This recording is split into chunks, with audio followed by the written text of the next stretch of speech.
नमस्कार दोस्तों, आप देख रहे हैं 4 PM और मैं हूं आपके साथ सिमरन। भारतीय राजनीति के गलियारों में इन दिनों एक नाम फिर से गूंज रहा है, बल्कि दो नाम गूंज रहे हैं। एक वो है जिसे संगठन की रीढ़ कहा जाता है, लेकिन वर्षों से साइडलाइन कर दिया गया, और दूसरा वो व्यक्ति जिसे भाजपा का विचारक कहा गया, जो सड़क निर्माण से लेकर संगठन तक में मॉडल बन गया। मैं बात कर रही हूं संजय जोशी और नितिन गडकरी की। क्या बीजेपी इन दोनों में से किसी एक को अपना अगला अध्यक्ष बना सकती है? क्या अमित शाह के बाद कोई गैर मोदी कैंप का नेता कमान संभालेगा? क्या संघ के दबाव में मोदी शाह को झुकना पड़ेगा? इन सभी विषयों पे आज हम चर्चा करने वाले हैं। जुड़े रहे वीडियो में। दोस्तों, आज जितने शक्तिशाली दिख रही है भाजपा, उतनी ही अंदरूनी रूप से असंतुलन में है। लोकसभा चुनाव 2024 में पूर्ण बहुमत खोने के बाद मोदी शाह की पकड़ थोड़ी ढीली पड़ी है। एनडीए को सत्ता में बने रहने के लिए नीतीश, नायडू और शिवसेना की मदद लेनी पड़ी। संघ के वरिष्ठ पदाधिकारी और स्वयंसेवक लगातार ये सवाल पूछ रहे हैं, क्या भाजपा अब एक व्यक्ति आधारित पार्टी बन चुकी है? और यहीं से शुरू होती है एक संभावित शक्ति परिवर्तन की कहानी। जी हाँ, संजय जोशी एक ऐसा नाम जो कि भाजपा के समर्पित कार्यकर्ताओं में आज भी श्रद्धा से लिया जाता है। उन्होंने अपना राजनीतिक जीवन संघ प्रचारक के तौर पे शुरू किया। मध्य प्रदेश, गुजरात, महाराष्ट्र और उत्तर प्रदेश जैसे राज्यों में संगठन को खड़ा करने में उनका काफी अहम योगदान रहा। गुजरात में मोदी और जोशी की जोड़ी ने चमत्कार किया, लेकिन बाद में वही जोड़ी दुश्मनी में बदल गई। मोदी को सीएम बनाए जाने के बाद संजय जोशी को लगातार साइडलाइन किया गया। 2005 में एक कथित स्ट्रिंग ऑपरेशन के बाद उन्हें इस्तीफा देना पड़ा। 2012 में मुंबई अधिवेशन में नरेंद्र मोदी ने साफ शर्त रख दी थी, अगर जोशी मंच पे होंगे तो मैं नहीं आऊंगा। जोशी हटे, मोदी आए और ये लड़ाई व्यक्तिगत हो गई। लेकिन संघ कभी जोशी को भूला नहीं। संघ के कई वरिष्ठ प्रचारकों को लगता है कि अगर भाजपा को वापस संगठन आधारित पार्टी बनाना है तो संजय जोशी को लाना ही पड़ेगा। नितिन गडकरी की बात करते हैं। नागपुर से निकले एक दूरदर्शी नेता जिन्हें संघ का पूरा समर्थन प्राप्त है।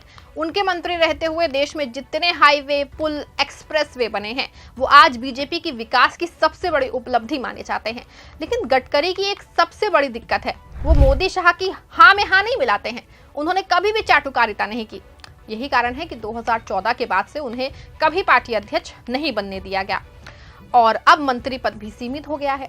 हाल ही में जब गडकरी ने कहा कि राजनीति में अब बहुत गंदगी है, इसको लेके मोदी शाह पे सीधा हमला उनको माना जा रहा था। संघ के जो कई प्रचारक है, विशेष के नागपुर बेड विचारक गडकरी को पार्टी अध्यक्ष बनवाना चाहते हैं, क्योंकि उनको लगता है कि अगर पार्टी के एक व्यक्ति की पकड़ से निकालना है तो गडकरी सबसे सही विकल्प है। 2024 के चुनाव बाद संघ और बीजेपी के शीर्ष नेतृत्व में खटास साफ दिखने लगी। मोहन भागवत ने एक इंटरव्यू में कहा कि भाजपा अपने मार्ग से भटक रही है, हमें समाज जोड़ना है, वोट नहीं। ये कथन सीधे सीधे भाजपा नेतृत्व पे सवाल उठाता है। संघ अब चाहता है कि संगठन पे से सत्ता की छाया हटे। ऐसे में या तो संजय जोशी जैसे समर्पित कार्यकर्ता को लाया जाए या नितिन गडकरी जैसे विचारशील नेता को आगे किया जाए।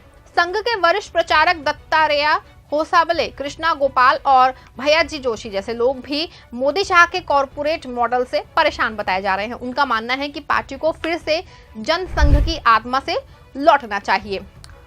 मोदी और शाह की जोड़ी अब इतनी ताकतवर नहीं रह गई जितनी 2019 में थी। शिवसेना, जेडीयू और टीडीपी जैसे सहयोगी अब बराबरी से बात करते हैं। साथ ही आरएसएस के दबाव को नजरअंदाज करना अब उनके लिए मुश्किल होता हुआ जा रहा है। अगर बीजेपी आने वाले विधानसभा चुनाव में प्रदर्शन नहीं सुधारती है तो उन्हें अध्यक्ष पद पे किसी ऐसे चेहरे को लाना होगा जो संघ और कार्यकर्ता दोनों को भरोसे में ले सके। संजय जोशी की वापसी कार्यकर्ताओं में नई ऊर्जा भर सकती है, तो वहीं गडकरी सहयोगी दलों और उदारवादी वोटरों के लिए भी भरोसेमंद चेहरा है। ग्राउंड लेवल पे कार्यकर्ता संजय जोशी के समर्थन में खुल के बात करते हैं। उनका मानना है कि पार्टी आज जिस राज दरबारी संस्कृति में फंस गई है, वो जोशी जैसे त्यागी नेताओं के लिए जगह बनाए तो पार्टी का असली स्वरूप वो लौट सकता है। दूसरी ओर शहरी वर्ग और युवा वोटर गडकरी को काम का आदमी मानते हैं। उनकी ईमानदारी, उपलब्धियां और सरल भाषा में उन्हें हर वर्ग में लोकप्रिय बनाती है। अगर भाजपा कार्यकर्ताओं की बात माने तो दोनों ही चेहरे संगठन को मजबूती देने वाले हैं। हाँ, सवाल सिर्फ इतना है कि क्या मोदी और शाह इन नामों पे सहमत होंगे? राजनीति में संभावनाएं कभी खत्म नहीं होती हैं। संजय जोशी को पहले गुजरात के किसी संगठनात्मक काम में लगाया जा सकता है और वहां से उन्हें धीरे धीरे राष्ट्रीय फलक पे लाया जाए। गडकरी को अध्यक्ष बना के पार्टी ये संकेत दे सकती है कि अब भाजपा सिर्फ मोदी की नहीं बल्कि सामूहिक नेतृत्व की पार्टी है। इसके अलावा एक तीसरा विकल्प भी हो सकता है, किसी युवा चेहरे को अध्यक्ष बनाया जाए, लेकिन नियंत्रण जो है मोदी, शाह और संघ का बना रहे। लेकिन अगर कार्यकर्ताओं और संघ की सुनी गई तो जोशी या गडकरी में से किसी एक की वापसी तय मानी जा रही है। तो दोस्तों, क्या भाजपा अपने ही पुराने नेताओं को फिर से मौका देगी? क्या सत्ता और संगठन के बीच में संतुलन कायम हो पाएगा? क्या जोशी और गडकरी जैसे चेहरों से पार्टी को नई दिशा मिलेगी? ये सवाल जितने अहम हैं, उनके जवाब उतने ही दिलचस्प है। आप अपनी राय कमेंट में बताइए। आप किसे भाजपा अध्यक्ष बनते देखना चाहते हैं? संजय जोशी, नितिन गडकरी या कोई तीसरा चेहरा? अगर आपको हमारी वीडियो पसंद आई हो तो वीडियो को लाइक, शेयर और चैनल को सब्सक्राइब जरूर करिएगा।